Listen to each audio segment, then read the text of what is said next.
Hey guys, how's it going? It's Pierre from Solomon Firearms Training and Overwatch Security.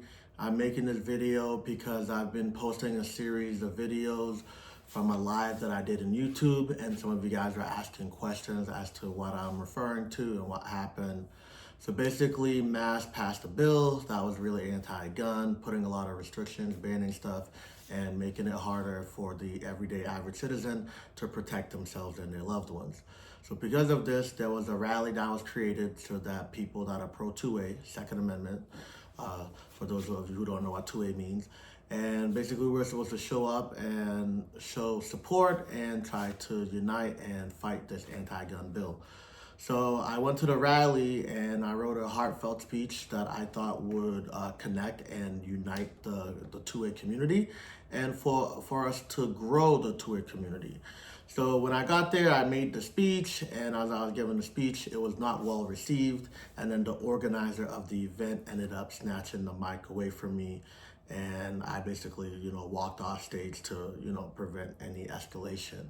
But basically, my speech was about how the 2A community and leadership needs to make the place more inclusive so that all gun owners would feel comfortable coming to the rallies and participating in 2A related events.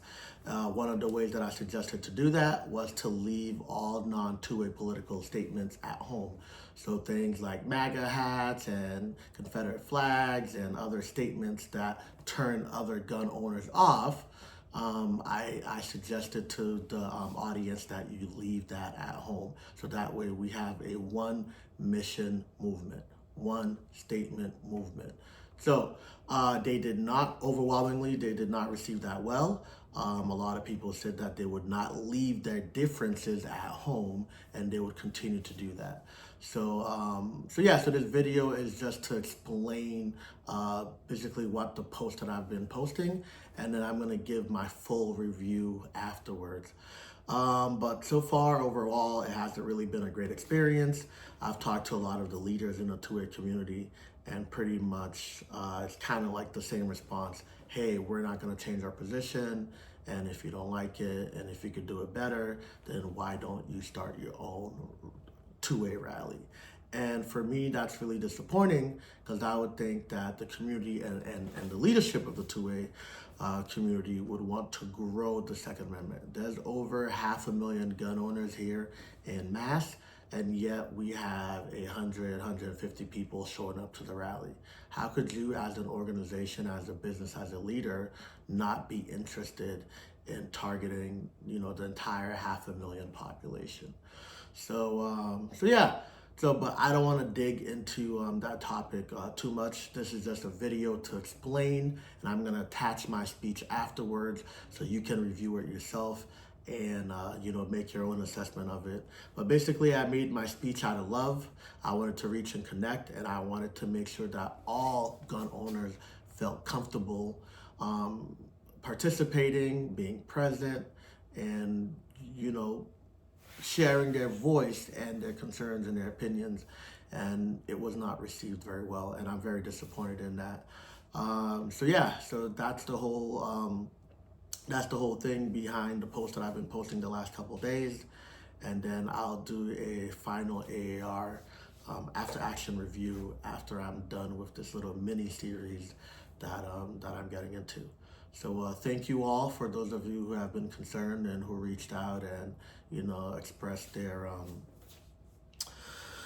their sympathies and things like that. But that's life. If we want to grow, if we want a revolution, as some people are calling, it's not comfortable. It's not convenient. We have to do self-reflection, and we have to ask ourselves some hard questions, and we need to make adjustments. And right now, nobody in the 2A community is doing that, and I've decided to become an active and vocal participant in the 2A leadership. So part of that is holding ourselves accountable. Before we can talk about anybody else, anti-gun politicians and bad guys and none of this, we need to look at ourselves first. Because if we don't hold ourselves accountable, then how can we hold other people accountable? And that's why I'm starting with the 2A community, because we have to give ourselves a hard look in the mirror.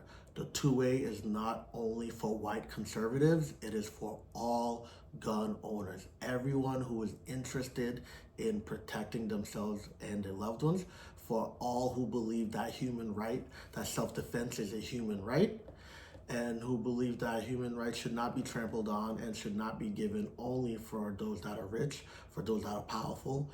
Everybody has the right to protect themselves and their own. So if the two-way leadership is not doing that, then I am going to do that myself, and I'm going to hold the previous leadership accountable as the new one takes over. So, but like I said, I don't want to get too deep into this conversation. So here is the video of my speech, and we'll discuss afterwards. Please leave your likes and comments below and share the videos that I've been posting, because I think it is an important message for the 2A community and 2A leadership to hear. We will not be ignored anymore. 99% of the 2A community is refusing to be silent, and our voices will be heard, or we will go elsewhere. Our vote is not for free. Our participation is not for free. You need to hear and address our concerns so that everyone can exercise their Second Amendment and human right to self-defense. Thank you.